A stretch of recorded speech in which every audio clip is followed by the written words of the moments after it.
Hi, I'm TJ. And I'm AM. What happened to PM? The sun don't shine. Oh boy. Anyways, we're here today to talk to you about drugs and bullying and how they possibly intermingle. So we had a script written right here, a few pages. Yeah, we decided to toss it. No script. No script. Yeah, No script. because it just don't pay and stuff. Because no matter how many times we look at it or whatever, it just don't make sense. There's too many variables to write it all down in a notebook Right. and cover all the bases. It's just too hard in a video. Exactly. So sometimes you get into a situation or whatever where you're getting bullied and stuff, and sometimes whatever bullies kind of Manipulate the scenario to their benefit. right and stuff, and it possibly plays a role in their drug addiction. So and stuff. So we just let's just scrap the script and move on. So sometimes you get yourself into a situation or whatever, and you just don't know what to do. And you got a bully or whatever, and he's addicted to drugs and stuff, and he tries to push his stuff off onto you. Yes, bullying can take that place and form. You sound like a robot. What the hell? Anyways. Yes, this can happen. Yes. By the way, this has happened to me before. Yes. People trying to push their stuff off on me. The best way to get rid of this problem? Tell them to get bent. Good What? idea. Oh, yeah. Yeah. Yep. Thumbs up on that one. Anyways, stuff. And sometimes or whatever, it ends up intermingling into your family and stuff, and you don't want that kind of stuff to happen either, because sometimes you can end up getting a double whammy, and we know what that's all about. You're getting pressured to sell drugs, and next thing you know, you got unfamiliar faces knocking at your front door. Right, exactly, and stuff. And that's the last thing that you want to happen, because it can wreck your life. So, stuff like this happens or whatever, what you want to do is you got to figure out what you're going to do. So if you're being bullied and stuff, get rid of whatever you need to do and stuff to get rid of those people that you are around. And what first step would be is get rid of the friends or whatever that are trying to push you into doing the stuff that you don't want to do. Let's take it another step. Get rid of the friends that are around those friends. Exactly. If you're even acquaintances with it, just cut your ties. Right. And then I would just go ahead and you got to move forward. Don't sit there and dwell on your past. One thing that we've come to find out or whatever about addicts or whatever is that they sit there and dwell on their past and the lives that they have going on, and they're not the greatest, and you just need to forget about all of that stuff, put it behind you, and forget about yesterday and think about tomorrow. Would you agree? Yeah, because most of the problem stemming from addiction is the thought that you are becoming an addict and how hard it will be to overcome that, when it really shouldn't be that hard. Instead of thinking about what you are, think about what you can do to better yourself. I would agree to that. And step number 2 is never admit that you're an addict. Why? Because being an addict or whatever is the first step of losing the battle. You lose all of your hope. It dwindles down when you start degrading yourself. I would agree to that as well. And so the thing here is like, well, what do you mean? It's like, I can't get away from the hardcore drugs and stuff, so I know I'm an addict. Well, if you already know that you're an addict, well, then you've definitely lost the battle. You've already set the boundaries for what you're going to become. Exactly. There's no way to get out of what you already know. Right. And so, first of all, you don't want to go ahead and be persuaded by the bully and stuff, even if they threaten your life, no matter what you want, or no matter whatever kind of tactics that they try to use on you. So you need to get away from the bully, and you need to get away from the drugs or whatever, and you need to get away from the addictions of the addiction. You have anything to add to that?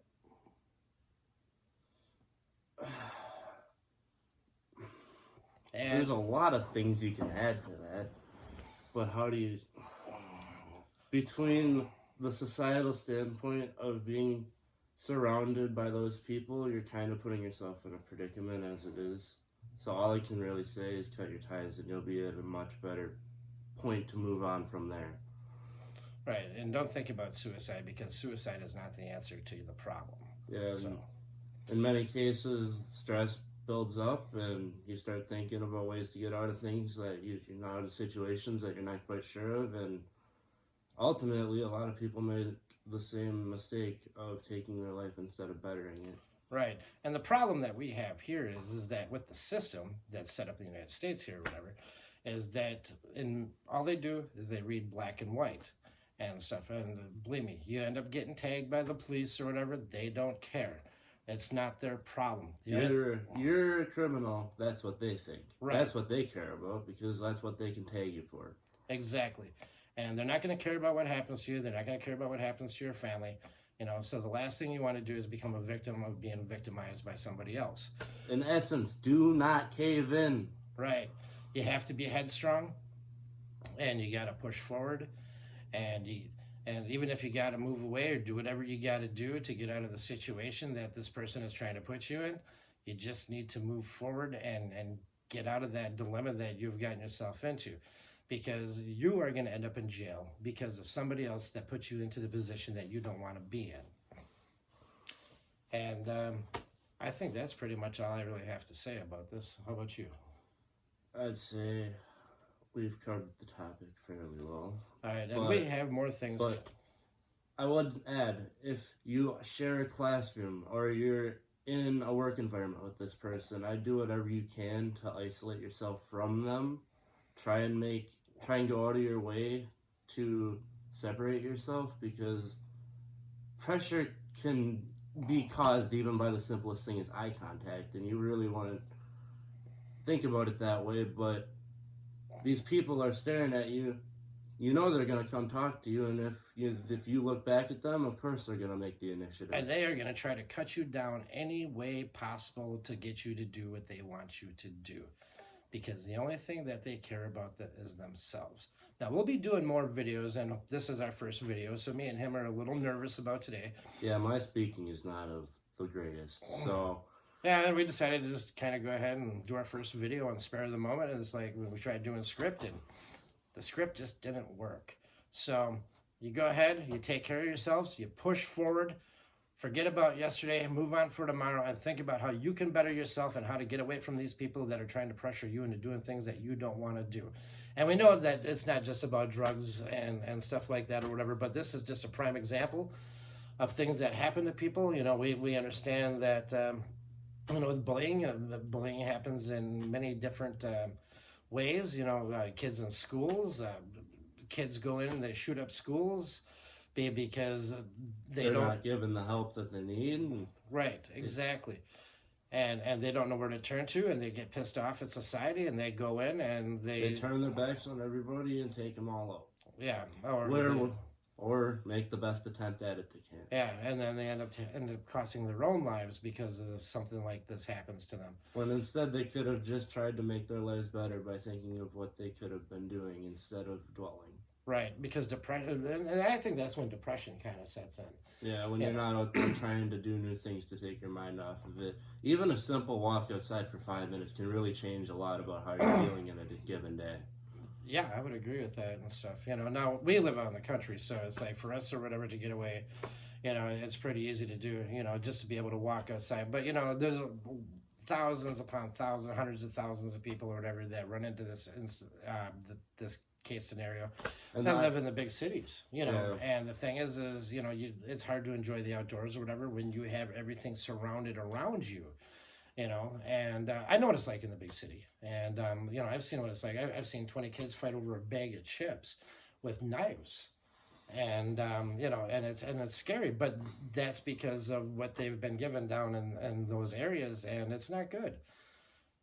A big improvement to society would come from more help. And not just putting money into the cause, but putting actual effort into the cause. Not spending millions of our tax dollars every year fighting the drug scene and trying to build facilities to help people cope that tell them they're addicts, when they could make substantiated efforts, help these people by giving them jobs, and then give them the hope that, hey, I can actually become something because I'm starting to do something with my life.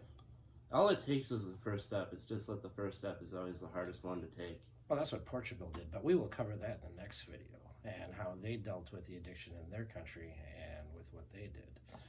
and which is really kind of amazing. And they're finding out in a lot of different studies that are going on right now that cracking down on people with addictions and stuff like that, or issues like this, is not really the best way to go. So, and I think the government needs to step up to the plate, stop blowing smoke up everybody's arse, and get it done instead of letting this problem keep on prolonging. So, and even down in areas like in the bigger cities and stuff like that or whatever, you got gangs going on. But you know what? That's all that they have for jobs down there.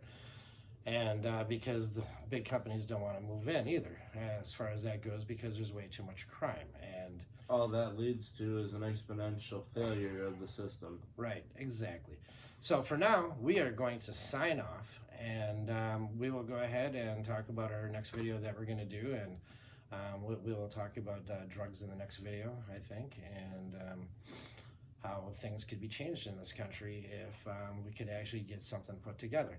So as for now, we are going to sign off as The Walking Dead.